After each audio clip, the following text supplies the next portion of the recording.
Hello, my name is Tim Budney, and I'm the Director of Delivery for Real-Time Intelligence. Today we're going to be talking a little bit about the Enterprise Dashboard. I'd first like to direct your attention to this top widget here. And this kind of gives you a distribution of where your plans and your parts are currently sitting, how many of them need plans, how many of them are waiting feedback, and what kind of aging you're looking like. The goal here of this widget is just to kind of give you a really quick snapshot of the current status of your system. The next widget down here is more of a list view, and this lists out all of your parts and plans and what kind of status they're in. The cool thing about this widget is you can directly interact with this one. So you can look for the specific part that you're interested in requesting a plan for, or you can look through here, which it's highlighting the ones that have been requested the longest to go, so you can kind of respect that whole FIFO concept, but you can request your plan from here. So we'll pick a part, and then we can request a plan.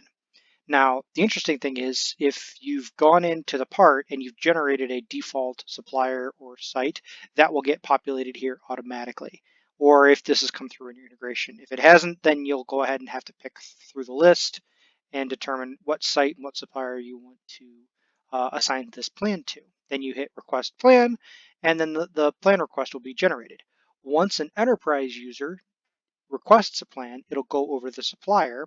The supplier will then get it in their dashboard, and it will show up in their bucket as plan has been requested, and they can click on it and then generate a plan, right? So most of your major action items that you're going to have to do through the system should be identifiable through this widget if you just start at the left and work your way to the right. Now, the next bucket over here is awaiting feedback.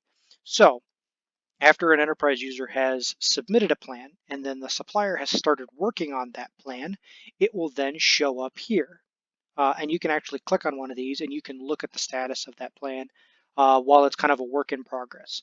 Once the supplier hits the submit button, that plan will then show up here under the submitted tab, at which point the enterprise user will be able to click on one of these and then they can actually review the plan. Now they have two options at this point. You can either approve it or you can reject it. If you reject it, you can add comments and say, hey, we need to change the insert on this, the palette height is too high, whatever you'd like. And that can be added as a plan. If you reject it, it goes back to the supplier, they can work on it, resubmit it, and you can keep going through that loop and through that iteration until you finally get to the finalized product that gets you a great plan to work with. Now, once you've approved it, that plan will go into the approved bucket. The other status that's interesting here is we have what's called request to reopen. So say you've got a plan in place, you're down the road, and then a new regulatory requirement comes out. Your supplier has the ability to go into the system and say, hey, I'd like to reopen this plan because we've got a new regulatory requirement that we have to meet. Can I open this plan? The enterprise will then have to approve that request to reopen, which will be highlighted right here. Once that's approved, it will go back to the awaiting feedback and go through the standard life cycle again, where the supplier can add things, the enterprise user can approve them, and then eventually it can make its way all the way to the approved bucket, and then it's done again. Now, the third widget on this page that's worth talking about is the recent messages.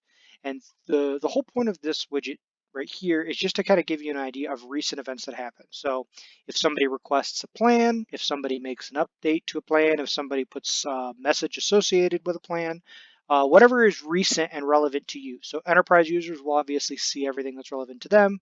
The suppliers will only see messages that are important to them and not to any other supplier, that kind of thing.